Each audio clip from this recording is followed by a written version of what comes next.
Chapter 6. I arrived back in Dallas last night from a conference, the first annual Utopian Expo, outside of DC that I attended last week. Of course, that conference had to fall on the same week my whole family went to Disney. I was bummed I didn't get to meet my youngest niece. I had gotten to the luggage carousel before I realized my phone was still on airplane mode. I switched it off and stuck it back in my pocket. It buzzed. "Your post hit 100 upvotes," the notification from Reddit said. I don't normally post on Reddit, so this was strange. I opened up the app and saw a series of posts on r/nosleep talking about me house sitting for my parents. That was crazy because I haven't been home in 12 years. I don't have anything against my parents, but after I left for college, it never worked out that I went to see them. Also, who hacks someone's account to post on Reddit? I could understand spam, but these were posts that were getting interaction and upvotes. Free karma, I guess? I spent the Uber back to my apartment reading the first couple posts, and finished when I got upstairs. Honestly, it's crazy how believable they are, aside from the crazy ghost and monster stuff. Whoever did this had to know me and really intricate details of my life. They knew where my parents lived, my siblings, my uncle, even about Mr. Smiles, who I really try not to talk to people about for what should be obvious reasons. They knew the layout of my childhood home. Perhaps the weirdest of all, they know how I think. There were points in the story where I found myself knowing what it was going to say next before I read it. I don't know if it's scarier to me to think this story really happened, or if someone is able to basically read my mind. I clicked open my laptop and decided to Google the convention I was coming from. I typed in FO, the abbreviation for the conference, and the feeling I was being screwed with got a lot stronger. I decided to use the full name of the expo instead. I guess I was being paranoid, because First Annual Utopian Expo was on the first page of results. I clicked through the pages and the website seemed legit, but the content wasn't making sense to me. Come see the ways people are striving for a better tomorrow. A banner read. What was this expo? Why would I pass up on a trip with my family for this? I had just spent a week there, but what had I done? I guess there have been other conferences I have come back from that just blur into ambiguous scenes of me sitting in a room being lectured about the next big thing in, insert conference topic here. Utopias though? The heck? I called Jerry. "Hey Phil, how was your flight?" "Not bad. How was Disney?" "Oh, I couldn't go. I had a work thing." "Oh. Hey, are you feeling alright?" "Never better, but hey, Christine is calling me to come help with the kids. I'll give you a call back soon." "Alright. I love you, Ja." "Love you too, asshat." He clicked off the call. Okay, Jerry was alright, so the story had to be lying, right? When I was unpacking my suitcase, I found a note scribbled in my handwriting that said, "Find the bear cat, tell it to give you back your memories, ask questions later," with my signature at the bottom. Bearcat had been crossed out, and something had been scribbled above it. Dork maybe? Not only had someone hacked my account, but they had slipped a note into my bag to try to reinforce the story. That means they had physical access to me as well. I went to lock my apartment door and almost decided to throw out the note, but I figured it would make good evidence if I needed to file a restraining order. I brought the note to a locked fireproof and waterproof box where I keep some important documents. I opened it and saw a manila folder with the word evidence written on the front. That seemed to fit, and I dropped the note in the folder. I was curious what other types of evidence I had collected, and flipped through the documents. There were a bunch of handwritten notes saying things like "it's pork" or "mom and dad" behind it, or "stay away from home" or "Rebecca." There was a Polaroid picture of a little fuzzy creature, maybe a bear cat, sitting on the porch of my childhood home. There was a photo of me and a beautiful woman I had never seen before. Someone had managed to break into my apartment and plant this in my locked box. I got worried that this may actually be a trick to keep me out of the way while my parents were robbed or something. I called my dad. "Hey Dad, is everything okay out there?" "Yep, Disney was a blast. I'm worried about you and Mom. I think maybe it's time I come out there for a visit." He laughed. "Yeah, son, it is about time. How long has it been?" "Must be 12 years now." "Yes, that sounds about right. How about you come down next month? That'll give us some time to get things ready for you. We'll invite your siblings too." "I'd like that. See you then, talk to you sooner." I was feeling a bit better when I happened to check my Google Drive. I say happened, but the Reddit posts were still bothering me. I use Google Docs to draft up papers for work, and it seemed like a place I would edit these before posting them. The other posts were there in a folder titled Strange, but there was one more that I think was meant to be the final entry. The file was called For Conversations. I am going to include the content from that file below. I'm not sure if I wrote it, but it seems to be the end of the story you've been reading. I thought I would have more time to write this, but as you'll read, today flew away from me, and there's one last thing I need to do. I left off at coffee with the creature. I could make a podcast with that title. We ordered. I got a vanilla latte, and she got that new tropical drink, which was unexpected. We sat at a table staring at each other for a few minutes, not really knowing what to say. She was a normal-looking person, brown hair, thin face. I might guess she works as a clerk in a convenience store if she hadn't just tried to murder me a few times. Do you look like this to avoid detection or something? THTH, this is how I look normally. Oh, awkward. It's UNCC comfortable to stay CHCH changed. A pause again. So you naturally stutter? That's why you don't fix that. She glared at me. I don't normally SPSP speak English. Hearing that somehow made sense to me. The stutter started to sound more like someone reading off of Google Translate, trying the sounds out before committing. Oddly, she didn't have a noticeable accent. A touch of a Valley Girl accent if anything. You're very rude, she said after a time. Sorry, I'm just not sure what to talk about. That wasn't the right thing to say. She stopped mid-sip and slammed her cup on the table. Why you don't can know what to TT talk about? How about my daughter? She whispered so loud it was almost still a shout. The barista at the counter looked our way. You're drawing attention. What about your daughter? Shylin, you took her from me. I don't know any Shylins dash. Shylin. I don't know a Shylin. She was the that farm. ISS smelled her in that KK cage. Did she mean Ruth? That seemed to be the only explanation.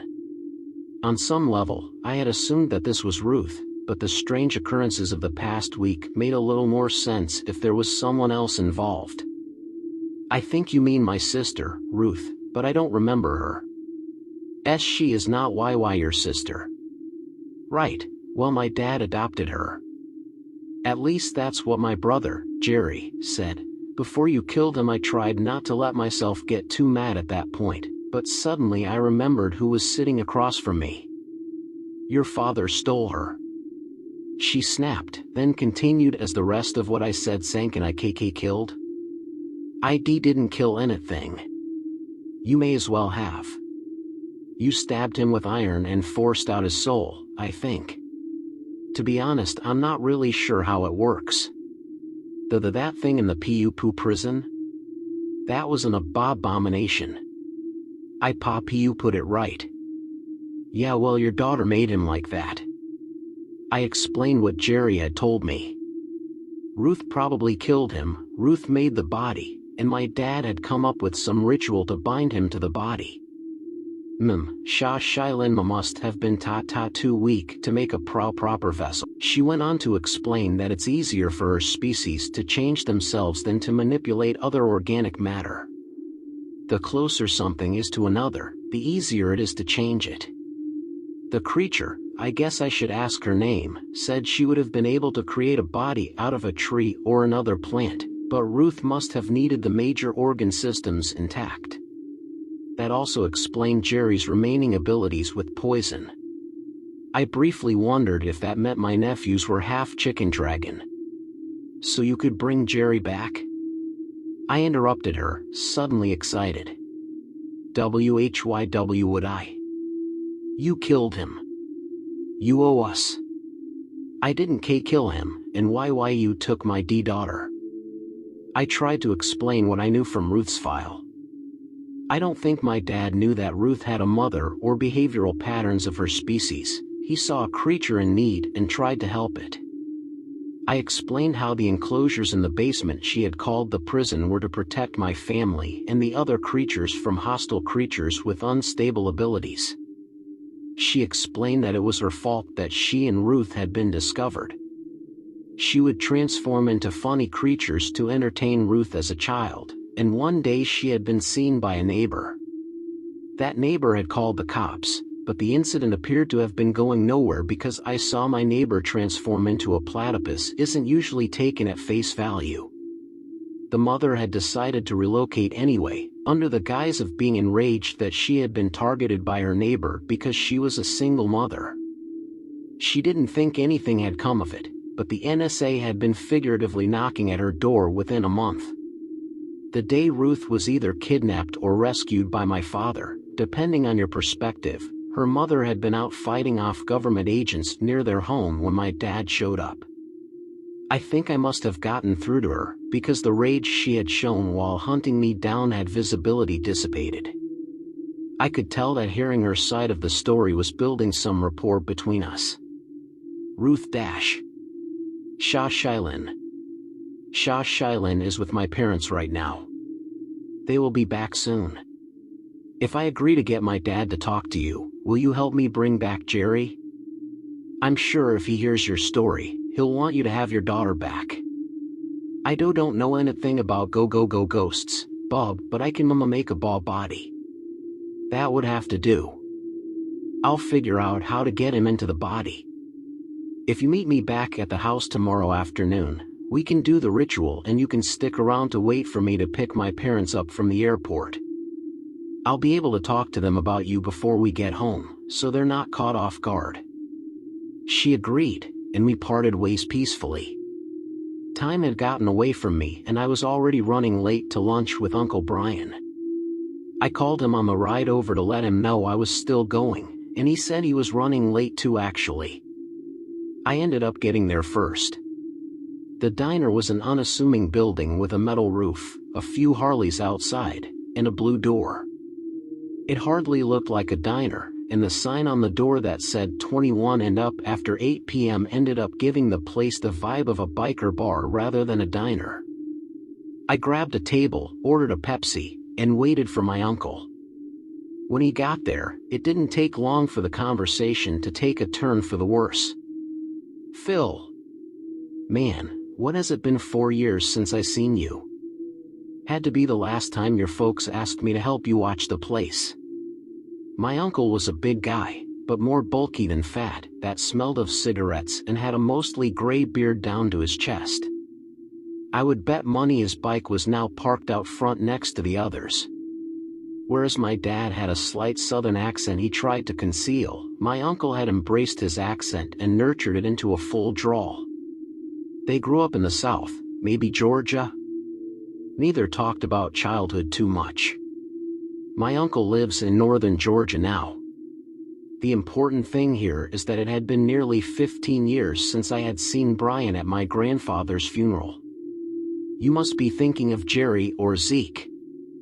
I haven't been back here since college. Bahaha, my uncle booked you down here at least twice a year. I guess you at least got a break during COVID. What are you talking about? Ah, I told Paul he should stop this crap with the memories. Glad to hear he's still not listening to me. Well, I guess I should tell you again not to order the pot roast, you usually like the Reuben. I didn't like where this was heading, but I did order the Reuben and did like it. My uncle ordered the pot roast. Let's just say I'm glad I didn't. You're telling me that my parents just have me watch their house and then wipe my memory. That's about the size of it.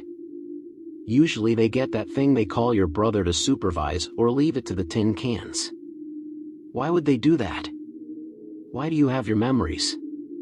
No clue, but knowing my brother, he's experimenting on you or something. I still have the scars from when we were kids. He took a sip of Sierra Mist. As for the memories, I just keep away from the little fuzzy guy he uses to wipe the memories. How do you know all this? You've seen the bear cat? You would know 10 times more than me if you had your memories. As for the fuzzy guy, I'm sure you've seen him too. They let him right in the house with y'all. Treat him like a dog. Call him Pork. He laughed. He is a little chunker. My mind was swimming. I could ask him so much more, but I knew the best answers would be from my own memories. I knew how to find the bear cat now, and I knew how to get my memory back when I did. We let the conversation shift to normal stuff. His bike, work, and a brief foray into politics that we quickly dropped before getting in an argument. Whatever happened between you and my dad? He sighed. Well, do you know about Jerry? What he is? I nodded, not correcting his tense to was. I disagreed with your parents bringing that creature into your home, even before Jerry was born. It was too dangerous. They really built their whole compound because of that thing. When Jerry passed, I blamed Paul. When the haunting started, I wanted to try to send him on, let him find peace. Your dad wanted him back. I don't blame him, but he got into some dark places. I've never seen him like that before or since. The way he wanted him back, it wouldn't be Jerry. Eventually I found out that creature had managed to turn Jerry into a creature too, and my brother had him locked up like an animal. Well, I broke into his little basement lab and tried to get Jerry out. I'm not proud to say I still considered putting him down, but when I saw the kid back I couldn't do it.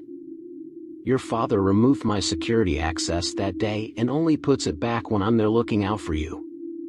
You're my only real nephew left.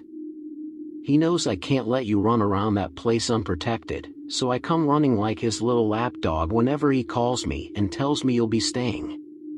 There was a lot to unpack there, but one thing had caught my attention. What do you mean I'm your only real nephew? Well, there was Jerry, but he's something else now. There's you, the spitting image of my brother. Then there's 3 little creatures those two decided to adopt. Zeke and Sarah? He nodded, but offered no further explanation. I filled Brian in on the events of the past few days, and what I was going to do when I got home. I let him know about the Reddit posts. He was hesitant to let me come back alone, but he looked like a mess. I guess I didn't mention it earlier, but he had a black eye, a bandage wrapped around his head, and one of his arms was splinted. He still looked like he could kick my ass into next week, but he might injure himself in the process. I told him it's better for me to do the next steps alone, but that he should follow the Reddit updates and that I would call him if things went sideways. He covered the tab, and we left. I saw him hop on his bike, a cherry red 72 Norton Commando he had restored himself as I pulled off in the truck. I took a pit stop to grab dinner for later and headed back to the house.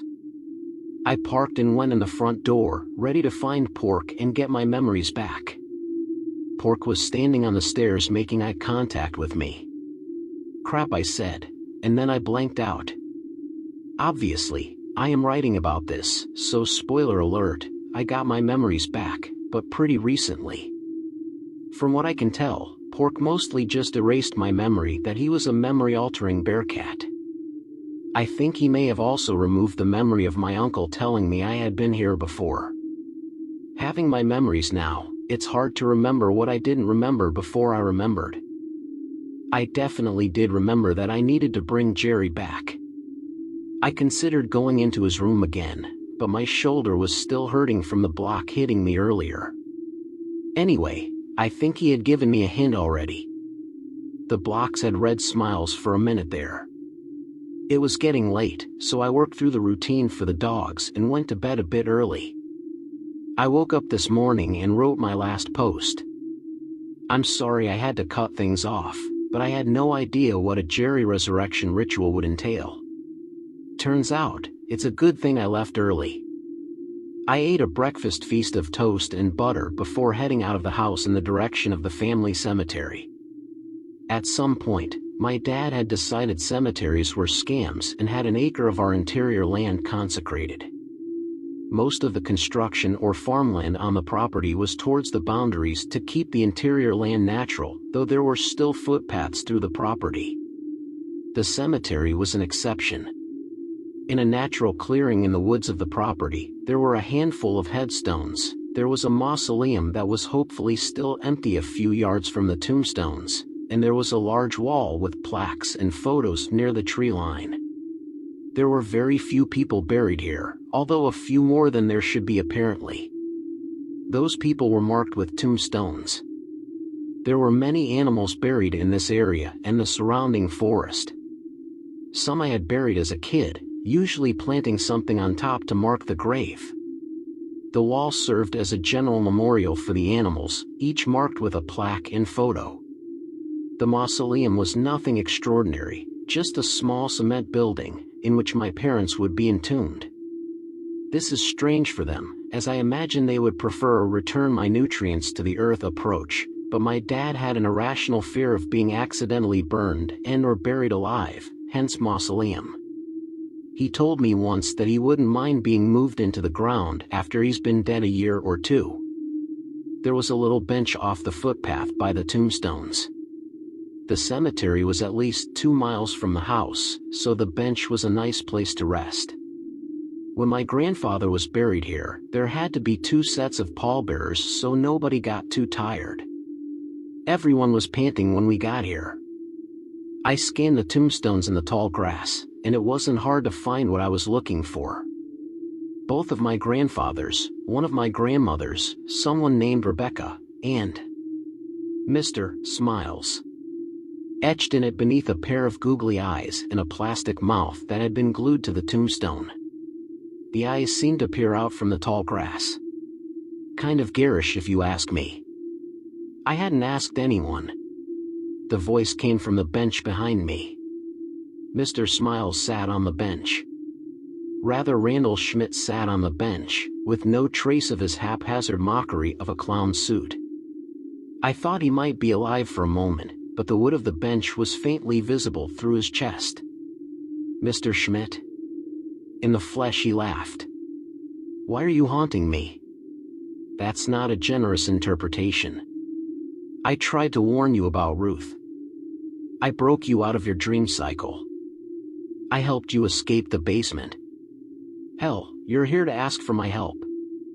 Haunting? You've been terrifying me in dreams. I don't get to choose how you interpret what I'm sending you in your dream. You want to blame someone, blame your own mind.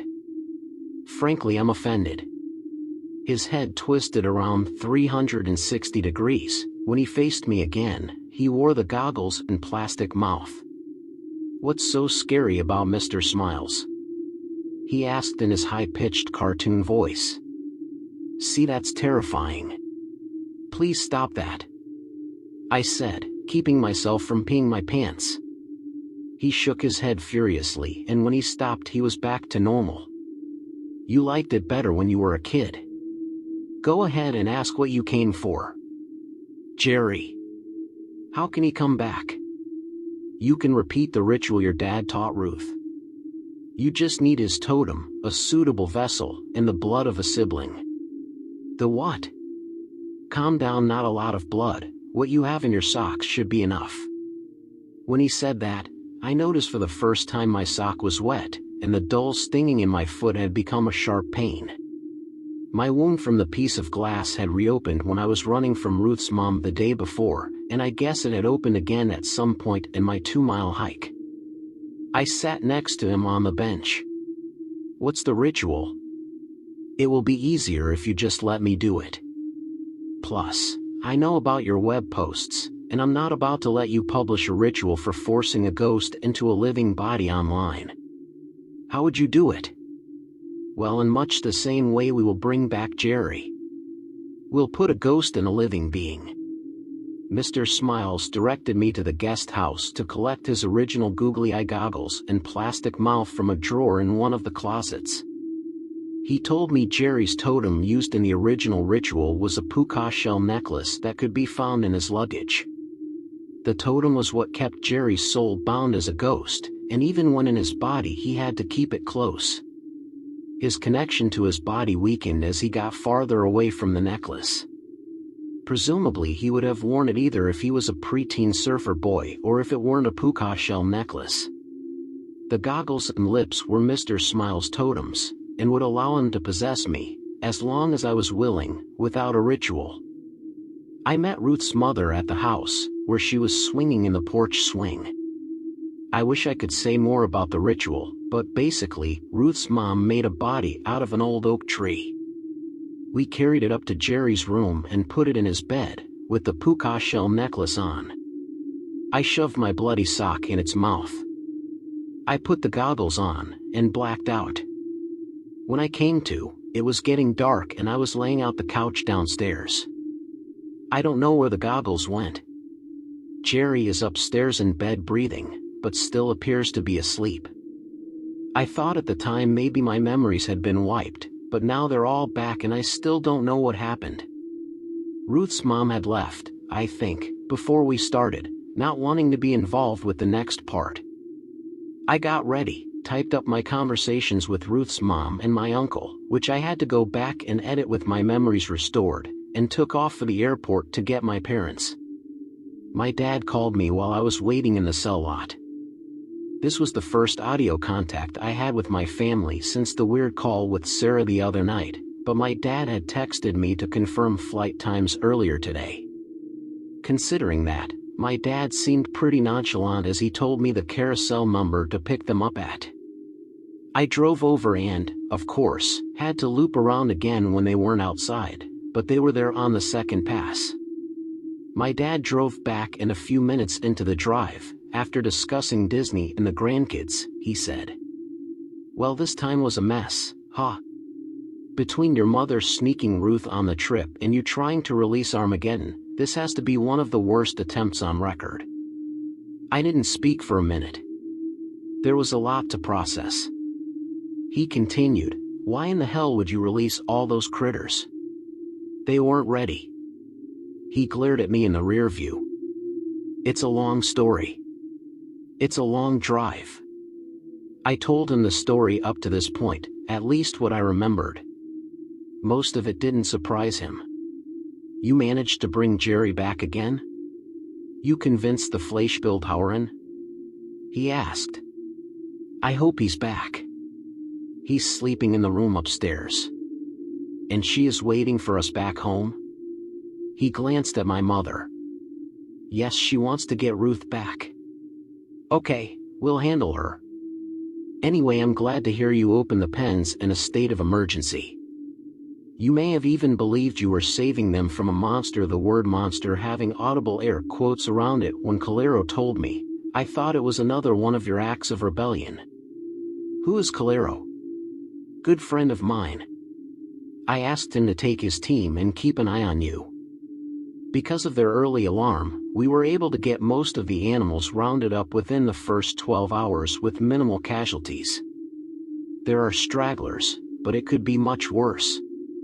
He paused. "I take back what I said earlier, this may have been one of the most successful attempts yet. Honestly, I think part of me had released the animals as revenge on my dad for not telling me about them. I had panicked, but even right after, I was thinking about how mad he would be. I didn't tell him this though.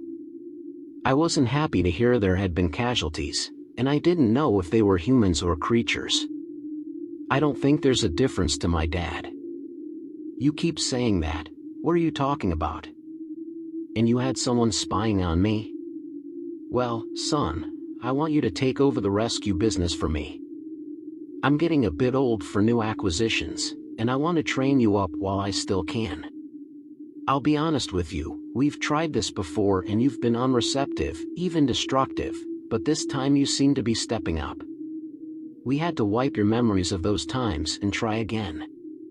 All those trips you've been taking for the past decade or so, Paris, London, New York, well, they were actually right at home. You wiped my memories? I have pictures from those trips. Photoshopped. We even deep-faked a video of you in Times Square one time. You don't think it's strange you never heard from any of the people you met on those trips again? You're insane. How can you do that to me? Why wouldn't you just find someone else? You're my son, biologically, and you've inherited my immunities. Anyone else would be dead in a week. Calero's team was only able to get any of those creatures back because your mother had already conditioned them, and even then one of them died in the process. Dad, this is insane. Why would I have turned you down to begin with?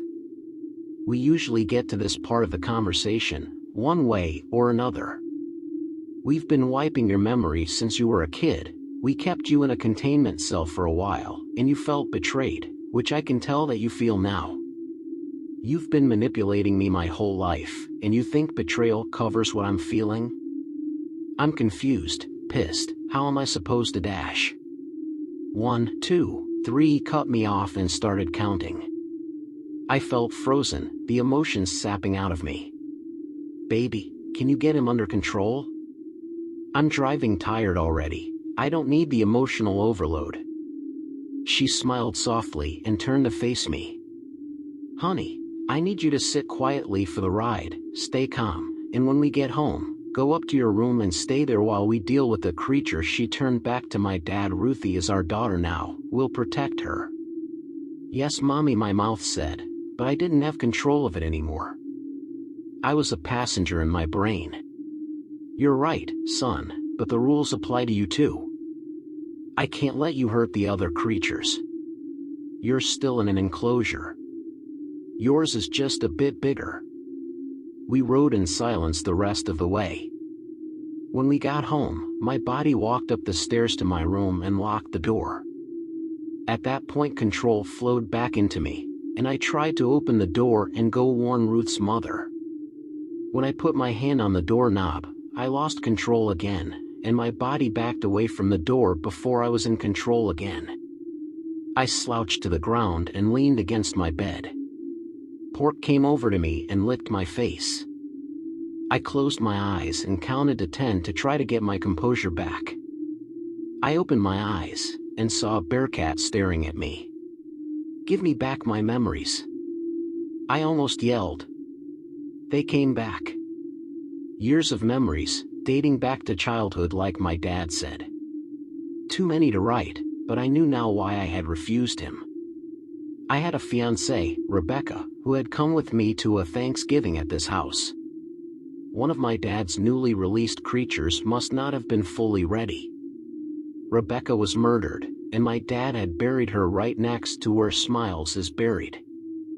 I had seen the tombstone earlier today and not known who she was.